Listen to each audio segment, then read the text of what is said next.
Y finalmente los medicamentos, y yo le estuve diciendo que Dios nos ha dejado los 8 remedios naturales, que no tenemos que usar ningún tipo de medicamentos, pero si lo pensamos así como medicamentos, estos 8 remedios nos van a evitar que caigamos en medicamentos contemporáneos como nos los dan los doctores. Vimos esta lista de textos bíblicos que los animé a que estudiaran y leyeran, que en caso de que estén deprimidos, en caso de que estén ansiosos, ustedes puedan leer uno de esos textos o memorizárselos. Muy importante memorizar los textos bíblicos, porque eso nos ayuda. Y en tiempo del fin, dice que ninguno de nosotros va a tener acceso a la Biblia. Por lo tanto, lo único que el Espíritu Santo va a poder traer a la mente son las cosas que ya usted ha memorizado y ha estudiado. Si no ha estudiado, ¿qué va a traer? Nada. Si nos las pasamos entrando porquerías y basuras a nuestra mente, eso es lo que va a salir en ese momento. Así que es muy importante que nosotros estudiemos la palabra de Dios y meditemos en estas citas bíblicas. Hay un montón, pero obviamente estas son las que más me gustan acerca de la depresión y la ansiedad. Y entonces el tema de hoy es ayuda. Mi hijo no es normal. Oremos. Querido Jesús, te damos las gracias por este privilegio una vez más que tú nos has dado de estar en tu presencia. Guíanos, oh Señor, y que podamos absorber todas estas cosas que tenemos para meditar y que podamos ponerla en práctica. En el nombre de Jesús te lo pedimos. Amén.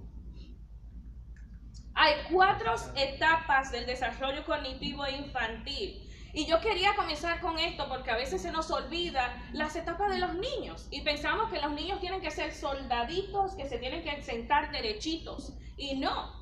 Dice que cada uno tiene su etapa. El primero es la etapa sensorial-motora, que es de 0 a 2 años. Segundo periodo es la etapa preoperacional, de 2 a 7 años. Y la etapa tercera es la etapa de las operaciones concretas, de 7 a 12. Y la cuarta es el periodo formal, de los 12 años en adelante. La primera etapa dice que en este periodo el niño utiliza sus sentidos y capacidades motoras para conocer los objetos y el mundo. ¿Qué hacen los niños cuando están pequeños? Todo se echa a la boca. Es explorando. Entonces a veces nosotros no, déjelo que explore. Y entonces una vez que ya el niño sabe lo que es, entonces usted le dice, ¿verdad? No, ¿verdad? Esto no se come. Y se lo dice y se lo repite, aunque el niño no entiende en ese momento lo que está pasando porque está explorando. Pero ¿verdad? Nosotros impulsivamente muchas veces decimos ¡caca! ¿Verdad? O le damos en la manito. Simplemente usted mire lo que el niño está explorando y entonces se trata de decir lo que es. La segunda etapa, entonces dice que abarca de los 2 a los 5 primeros años del niño. En esta fase el niño mantiene una postura egocéntrica que lo incapacita para adoptar el mismo punto de vista de los demás. Así que podemos ver que no le gusta compartir. No, ¿verdad? Y mío, ¿verdad? Esa palabra. Y no sé por qué la primera palabra que se aprende es no. ¿Y a dónde está el sí? A todos le dicen que no. Aún a las cosas que ellos quieren, no. No es sí, no. ¿Verdad? No es porque los papás todo el tiempo le están diciendo no. Cuando ellos necesitan explorar, los papás siempre dicen no. Por eso es que dicen no. Pero déjeme decirle que aunque el papá no le diga que no, porque lo he visto, como quiera, eso es algo ya que parece que viene genético de nosotros, que esa es la primera palabra que aprendemos a decir. No, ¿verdad? Igual que es más fácil para ellos decir papá que mamá primero, ¿verdad? Y las mamás dicen, ¿por qué no dices mamá si estás conmigo todo el tiempo? Porque, ¿verdad? Los sonidos y las consonantes se le hacen más fácil al niño de aprender. Y por eso dice papá primero que mamá. I'm sorry. Es así, ¿verdad? Por alguna razón, Dios lo hizo así. El niño entiende que el mundo desde la perspectiva, según Piaget, Piaget fue uno de los que desarrolló esto de estos periodos. Era también un psicoterapeuta, ¿verdad? Un psicólogo, un psiquiatra. Señala que el paso del periodo sensorimotor a ese segundo periodo se produce fundamental a través de la imitación. Así que podemos ver que después los niños que dicen que no, que aprenden a tantas cosas, entonces comienzan a imitar lo que hace el adulto o lo que hacen otros niños. ¿Hasta ahí estamos bien? Sí. ¿Sí, no? No me oía a Salomé. El tercer periodo, tenemos que este periodo que va a los 7 a los 11 años, el niño puede aplicar la lógica a principios. Esta etapa está marcada por una disminución gradual del pensamiento egocéntrico y por la capacidad creciente de centrarse en más de un aspecto de un estímulo. Puede entender el concepto de agrupar cosas, de lo que es un perro a un cachorro, de las monedas a los billetes, y tiene un concepto un poquito más amplio de lo que es el dinero. Por eso esta es la mejor etapa para introducir al niño en lo que es las finanzas del hogar. Una de las cosas que dicen los norteamericanos, que los milenianos no han tenido padres que le han enseñado buenas bases de finanzas, y por eso andan perdidos, porque no saben a dónde invertir su dinero bien. Muchos de los padres están en contra, y aún de la iglesia, de que se le dé allowance, se le dice a los niños, por hacer cosas que ellos deberían de hacer. Es un incentivo que usted le puede hacer. Si no le gusta, no lo tiene que hacer porque no es obligado. Sin embargo, es importante que usted introduzca a los niños en una etapa temprana, que esta es la mejor etapa, donde ellos pueden discernir lo que es el valor del dinero. Porque ellos no saben. Por eso piden Jordan, por eso piden iPhone a esa edad, donde ellos no saben el valor. Simplemente ven que los padres trabajan, que tienen un coche nuevo, que tienen cosas nuevas, y piensan que también ellos deben de recibir esa paga por igual. El cuarto periodo, ¿verdad? Es ese de formales, de que ya adolescentes. Hablamos del adolescente y de un adolescente que va hacia la adultez. Es la etapa del pensamiento abstracto. No solo piensa en la realidad, sino cómo puede hacer las cosas, y ya puede hacer hipótesis. En este periodo los niños comienzan a dominar las relaciones proporcionales y conservación. A su vez, sistematizan las operaciones concretas del anterior periodo y desarrollan las llamadas operaciones formales. También desarrollan una mayor comprensión del mundo y la idea de causa y efecto. Sin embargo, sabemos que el desarrollo de la mente, especialmente de los niños, no se efectúa hasta después de los 25 años. Las damas maduran alrededor de los 18 años mentalmente. Por eso las damas pueden ser, ¿verdad?, amas de casa si se les educa bien a esa edad. En el periodo de antes de nuestros padres y nuestros abuelos, ya las niñas a los 12 años ya eran amas de casa. En los tiempos de Jesús, las niñas y los niños a los 12 años también los preparaban para que entraran en esa etapa formal. Y por eso ustedes ven que en muchos de esos lugares, a los 12 años, ya a veces el niño sabe con quién se va a casar cuando tenga la mayoría de edad. Y ya la niña sabe con quién se va a casar cuando tenga la mayoría de edad. Una de las cosas interesantes de esas etapas y también de estas culturas que veo es que el amor es una elección. Y como es una elección, ellos no les importa, ¿verdad?, si el hijo no conoce a la pareja. Ustedes saben que en estas, ¿verdad?, son arranged marriage, se le llaman. Y la única vez que el novio ve a la novia es el día de la boda. Qué interesante. Y decía un pastor acerca de un libro que él escribió que se llama Adulting para los milenianos, un libro excepcional.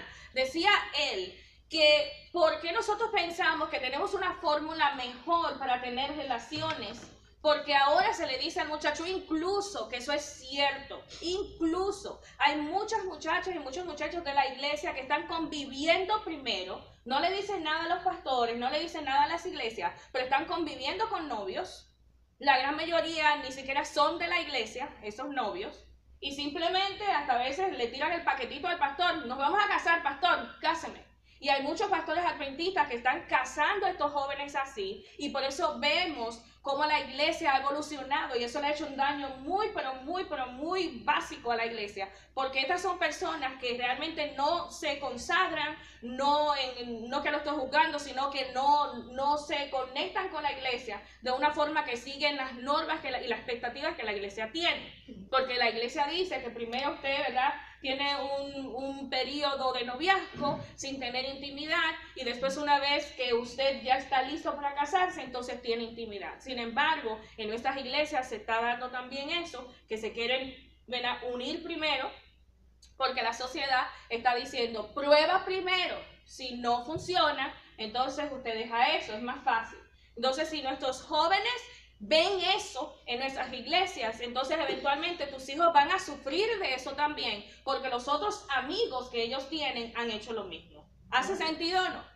Lo que pasa es que hay una diferencia entre nosotros, las iglesias tradicionales adventistas hispanas, y la iglesia de habla inglesa, porque nosotros hemos ido, cuando vamos de vacaciones, a veces hemos ido a iglesias de habla inglesa, y ahí no hay problema con tener pantalla, no hay problema con tener, ellos no censuran a nadie porque use pantalla. Ellos no censuran a nadie porque use un anillo, no censuran a nadie porque compren el sábado, o si salen a comer, que coman el sábado. Y entonces eso hace una diferencia, porque muchas veces nuestros jóvenes ven esta diferencia en las iglesias. Y entonces, pues, básicamente la iglesia que más le va a traer va a ser la iglesia de la inglesa, automáticamente, porque aquí nosotros tenemos problemas con la pantalla, porque tenemos problemas con la pintura o lo que sea. Y básicamente la iglesia de la inglesa no es así. Tú vas a ver la iglesia de la inglesa y te lo digo, mira, muchas personas van y hasta participan. Y no sé en todas, ¿verdad? Porque sabemos que no es en todas, pero es una, como decía el pastor Ted Wilson, que es nuestro presidente, es una ola de mundanalidad que se ha entrado en esas iglesias, y él reciente en enero mandó ¿verdad? Un comunicado llamando a la iglesia a unirse, a mantenerse pura, ¿verdad?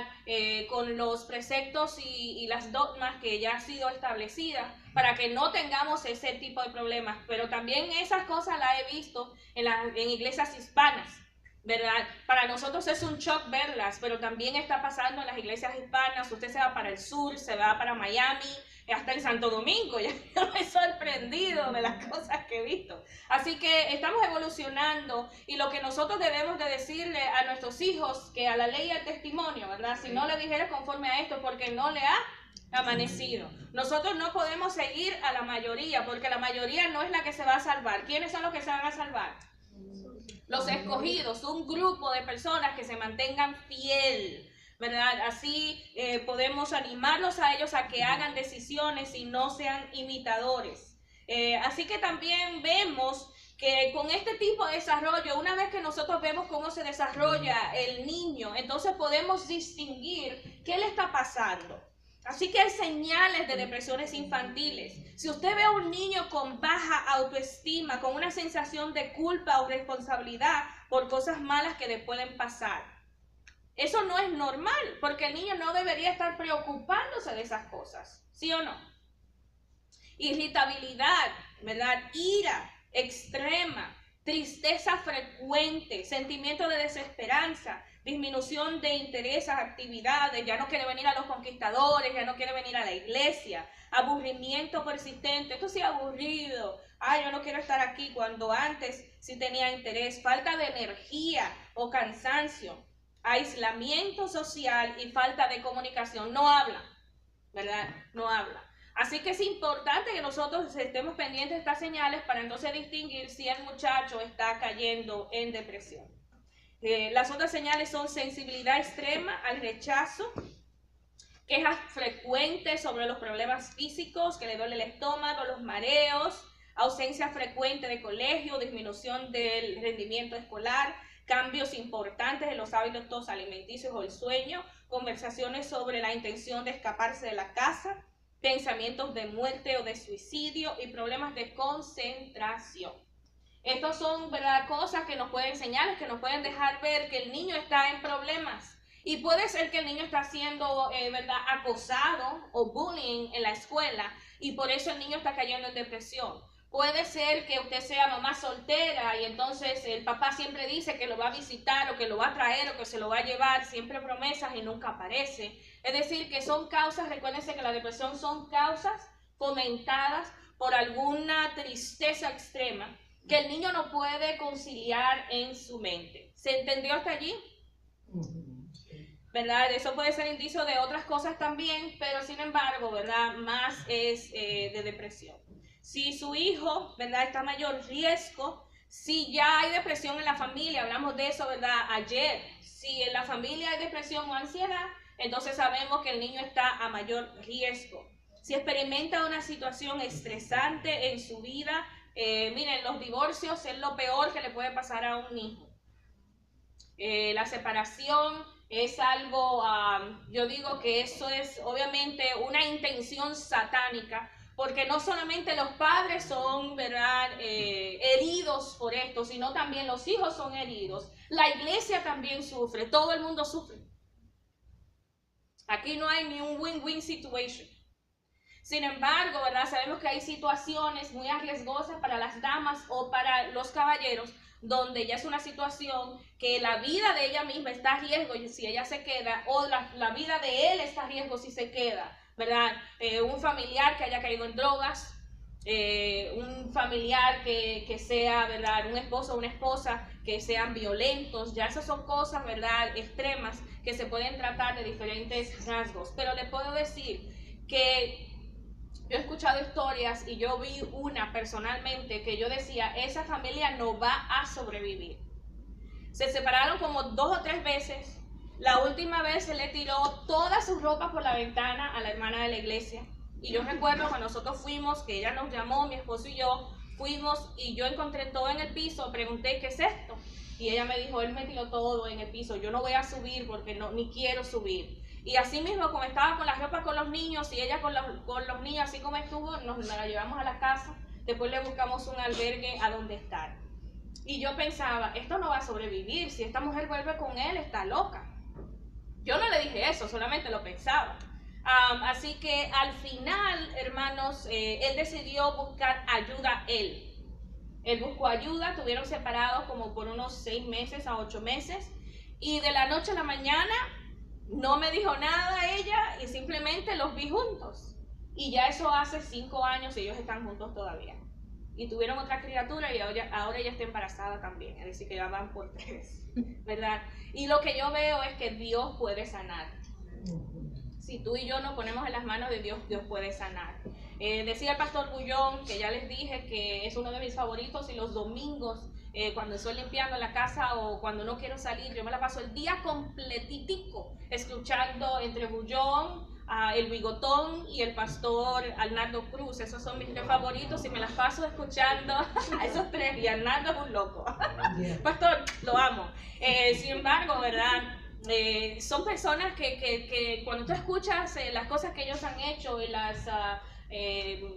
lo que Dios ha hecho a través de su ministerio es poderoso. Y decía el pastor Bullón reciente de una familia en Perú, y cómo este señor también era abusador, era un alcohólico, encima de eso, muchas diferentes cosas. Y cuando él regresó específicamente para él bautizar a este hombre, porque él lo llamó y le dijo, mire pastor, la última vez que usted estuvo aquí hace 3 años, ¿se acuerda que llegué todo borracho y yo le dije cuántas cosas pudiera haberse muerto? Por alguna razón, cuando usted me miró fijamente a los ojos y me dijo, hijo, Dios te ama y Dios te puede liberar. Dice él que la borrachera, lo que estaba pasando en su mente, desapareció. Y entonces él vio esa imagen de un Dios amante. Así que después de eso él batalló con su adicción, pero decidió entregarse a los pies de Jesús. Y cuando supo que el pastor Bullón iba a ir, lo llamó específicamente y le dijo, yo quiero que usted me bautice. Obviamente el pastor Bullón lo bautiza, pero sin embargo él estaba allí. Y entonces las lágrimas de la señora, ¿verdad?, le corrían por los ojos, porque decía, cuánto yo esperaba este momento, que pensaba que ¿verdad?, quería, pero no sabía si iba a pasar, y ahora mismo está pasando 4 o 5 años después de que las cosas estaban mal. Así que el Señor quería restaurar su familia, y a través de eso, ¿verdad?, decidió entregarse a los pies de Jesús, porque Dios lo puede todo. Amén. Simplemente tú y yo tenemos que ponernos como instrumento. Así que si su hijo está en mayor riesgo, ¿verdad?, los divorcios causan eso, la intimidación, la ruptura de un novio, ¿verdad?, especialmente cuando somos primerizas y no sabemos lo que es eso, ¿verdad? Siempre veo los papás que son cercanos a sus hijas, llorando junto con sus hijas cuando les rompen el corazón, ¿verdad? Esas son cosas que pueden pasar, sin embargo, nosotros los padres debemos estar allí para apoyar a nuestros hijos. Si tiene baja autoestima, un niño que se critica a sí mismo, a veces aquí en la iglesia vemos muchachos que dicen, no, es que yo soy estúpido y hasta se dan en la cabeza. Usted le dice, no, usted no es estúpido, nosotros podemos también ayudarle al niño a eso. Si tiene problemas para socializarse, presenta trastornos de aprendizaje o tiene una enfermedad crónica, tiene problemas familiares o problemas con sus padres, también esos son señales. También tenemos que una vez que el muchacho llega a esa depresión, entonces el suicidio es algo bastante alto. Algo que me impacta mucho es lo que pasa en Asia, especialmente en China y en Japón, donde tienen las estadísticas más altas de suicidio entre jóvenes escolares, porque las expectativas es que ellos van a ser muchachos encumbrados. Y a veces los mandan a estudiar en los Estados Unidos y ellos se salen del camino y no encuentran cómo decírselo a los padres. Incluyendo, si ellos dijeron que van a ser médicos, eso no es que a mitad del momento usted va a decir, para ellos eso no existe. Ellos entrenan a sus hijos a que sean personas constantes, que sean personas centradas, que sean personas equilibradas. Allí no hay un but ni un if. Es decir, que allí no hay ambivalencia. Ellos quieren que sus hijos tengan firmeza, que sean responsables. Y por lo tanto las expectativas son tan altas. Le pagan todo completito. Un año completo de escuela. Esa gente nunca debe. Sin embargo, como tienen esa presión, esa expectativa, entonces cuando ellos no llegan a ese nivel de expectativa de los padres, entonces prefieren, ¿usted sabe lo que es? Prefieren suicidarse. Y ya sabemos que los varones tienen la tendencia a usar el suicidio de una forma un poquito más violenta que las damas, ¿verdad? Con guns o con cuchillos, ahorcándose, comparado con las damas que se pueden tirar de un puente o se pueden tomar pastillas. Hacer señales de planes de suicidio, si podemos ver estas señales, dice, regalando cosas y las pertenencias, despidiéndose de los familiares y amigos. A veces la gente dice, hoy él puso eso en Facebook, ¿verdad? O él puso esto. Es muy importante que ustedes tratan de encontrar la manera de meterse en los Facebook de sus hijos, y a veces los muchachos son tan inteligentes que tienen 2 y 3 para que los padres no estén. Pero esperamos que ustedes tengan buenas relaciones con sus hijos, que sus hijos no tengan que hacer esto para que ustedes estén un poquito más pendientes. Hablando acerca de la muerte o cometer suicidio, escribiendo acerca de la muerte o el suicidio, presentando un cambio de personalidad, corriendo riesgos importantes, aislándose y deseando estar solo. Pero si ustedes ven que hay una iniciativa ahora con todos esos muchachos que han ido a las escuelas y han asesinado a otros y se han suicidado ellos mismos también. ¿Por qué? Porque ellos dicen, hay antecedentes, no puede ser que si hay antecedentes para todos los demás, para estas personas que están planeando estas cosas no hay antecedentes. Y si los hay, lo que pasa es que todo el mundo que está alrededor, incluyendo a los padres, ignora estas cosas. Y estamos viviendo en un periodo donde Satanás, como nuestros hijos, le damos los videojuegos y le damos la televisión para que sean los educadores, esa es la basura que se está entrando en sus mentes. Ellos no ven el peligro. Elena de White dice, nosotros que somos los adultos sabemos el peligro. Debemos alertarlo y no debemos consentir nosotros mismos con ese peligro. Por eso nosotros los padres tenemos que tener cuidado. Un niño de 12 años, aunque se vaya para la escuela o lo que sea, no tiene que tener un celular. Y si tiene un celular, completo, debe ser de esos carabelas, le decimos en Santo Domingo. Pero no, los muchachos no quieren eso. Pues si no lo quiere, entonces no va a tener celular. Porque el que manda es usted. Pero si usted deja que los hijos manden, entonces usted dejó de ser un padre. Tú no necesitas ser amigo de tus hijos. Los hijos necesitan un padre. Para eso tienen sus amistades afuera. Eso es un bono si ellos quieren ser cercanos a usted. Pero eso no le deja de que usted no sea un padre. Usted es padre primero. Se los digo y se lo voy a repetir 20,000 veces. No lleguen a ese juego que la sociedad le ha prestado. No, que yo soy la mejor amiga de mi hija. Fantástico. Pero usted tiene que ser la madre primero. Los hijos no necesitan a sus padres ser amigos. Necesitan a padres que los eduquen y los mantengan en el camino. Así es. ¿okay? Para eso tienen las amistades, ¿verdad? No se confundan con eso, porque he visto muchos pesares por los padres ser tan descuidados y porque quieren ser, no necesitan. Y los mismos hijos después dicen, es que mi mamá fue más amiga que madre. Ellos mismos lo dicen. Entonces es imperativo que usted no entre en ese juego. Identifique a tiempo la depresión de su hijo. La mayoría de los adolescentes se sienten deprimidos algunas veces. Tener el apoyo y buenas habilidades. Hable con sus hijos con frecuencia. Una de las cosas que me gusta y todavía hasta el sol de hoy es hablar con mi papá, ¿verdad? Dice que las niñas son de sus padres, ¿verdad? Y mi hermano hace eso también con mi mamá o con mi papá, pero es tan lindo sentarse con los padres a hablar, y es porque mi papá siempre se sentaba a hablar. Y nosotros hablábamos los viernes en la noche, hacíamos un culto después de un culto, y eso era hermosísimo. Y todavía hasta el sol de hoy, cuando mi familia que vive en New York, ellos bajan a Massachusetts una vez al año, despedimos el año juntos y lo hacen en mi casa. Una de las cosas que nosotros yo he tratado que le pasemos a nuestros sobrinos es eso. Ellos les encanta. Ellos dicen, uno de los lugares que a nosotros nos gusta despedir y recibir el sábado es en tu casa, tía. Porque se le enseña cómo nosotros lo hacíamos en la casa. Porque todavía me acuerdo de esos momentos, y cuando nos juntamos todos, me acuerdo, ¿verdad?, ese momento tan bonito pasamos en familia. Consíguele a su hijo ayuda profesional. Si usted ve que su hijo está cayendo en depresión, no espere tanto.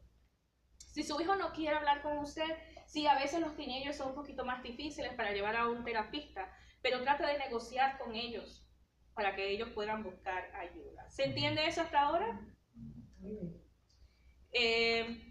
Antes de hablar del autismo, ¿verdad? Sabemos que para depresión hay tratamientos. El primero siempre va a ser fármacos. Eso es lo que dan en los Estados Unidos. Si usted quiere otra cosa, entonces puede llevarlos a un sitio donde le den instrucciones cognitivas, que eso es lo que les dije anteriormente. Y también, ¿verdad?, se le enseña a autorregularse, ¿verdad? Técnicas para que el niño se aprenda a autorregular si usted no lo quiere ver en tratamientos. A veces los tratamientos son, hay que hacerlo, lamentablemente, si Jesús, las oraciones y todo lo demás parece no estar trabajando. Y los fármacos que se usan para ADHD,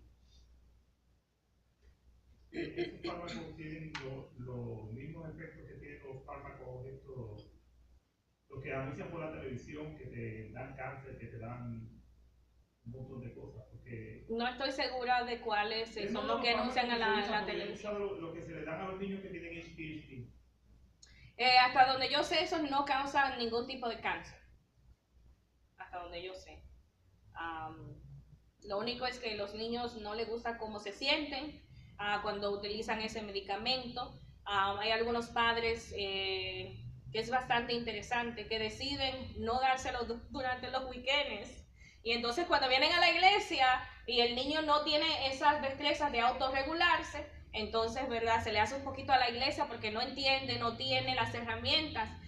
Y entonces creo que los papás tienen que hacer algún ajuste allí si desean que los weekends no darle los medicamentos, porque es entendible que el niño se la pasa saturado con esto. Lo mayor, si usted no quiere que su hijo sea dependiente de esto, tiene que enseñarle a autorregularse. Y sí se puede, ¿verdad? Enseñarle que dependa de Dios y que ore en esos momentos que él piensa que está fuera de control. Y que se vaya a un lugar donde él se pueda autorregular para que no le haga daño a nadie, ni él tampoco se tenga que hacer daño en frente de las personas. Pero creo que es un deber del padre y de la madre enseñarle estas cosas, y también de la iglesia educarse. Creo que cuando la iglesia tiene un niño así, la mamá debería acercarse al departamento de niños y educar a la iglesia completa. ¿Okay? Nosotros hicimos eso en mi iglesia y eso hizo un cambio grandísimo. Sin embargo, esta familia tiene 3, que es bastante difícil, y él es nuestro pianista. Entonces la mamá se trató, se le hizo un cuarto específicamente para ellos, pero los niños se están poniendo más grandes, los medicamentos no están trabajando para los 2 mayores, y entonces se hizo un poquito difícil, y ella, la pobrecita, porque hicimos un cuarto para ellos y ellos destruyeron el cuarto completo. ¿ok? Y obviamente había personas que le decían que se lo cobren. ¿Cómo se lo van a cobrar? Si es que no costó $2,000, ¿qué importa? ¿Verdad? Y entonces la hermana se enteró que algunas personas querían cobrarle y entonces ella dijo, ¿ves? Entonces mejor, entonces ella se queda en la casa. Y entonces él viene con uno de los niños que tiene Asperger's, ¿verdad? Pero es difícil para los padres, ¿verdad? Y nosotros como iglesia, ¿verdad? Vamos a hacer unos tips ahorita de eso mismo. Así que el autismo, ¿qué es? El autismo es un trastorno de aspecto autista, se le llama el TEA en español, ¿verdad? O autism en inglés. Es un trastorno neurobiológico del desarrollo que ya se manifiesta durante los 3 primeros años del niño, ¿verdad? Se desarrolla, camina, habla, dice que no, hace diferentes cosas. Y por lo menos cuando tiene 2 años y algunos a 3 años comienza en regreso, es decir, que comienza a ser un bebé de nuevo. Y entonces es difícil diagnosticar esto antes de tiempo. Solamente usted lo puede diagnosticar una vez que el niño comienza a enseñar síntomas. Y hay 2 cosas bien importantes de estos síntomas que son fundamentales. Deficiencia persistente de la comunicación y la interacción social y patrones repetitivos de comportamiento o interés hacia algo. Ellos no son brutos. Ellos no son slow, no son lentos, simplemente les falta esa destreza de convivir con los demás y todos tienen un nivel diferente. Hay algunos que hablan y hay otros que no. Hay algunos que hacen ruidos con la boca y hay otros que se dan entre el piso. Yo recuerdo cuando yo era asistente de maestra, había uno que le encantaba el agua, pero le gustaba el agua porque eso hacía que él botara saliva. Y entonces él escupía y jugaba con el agua. Y nosotros entonces, imagínense, un día completo con ese niño.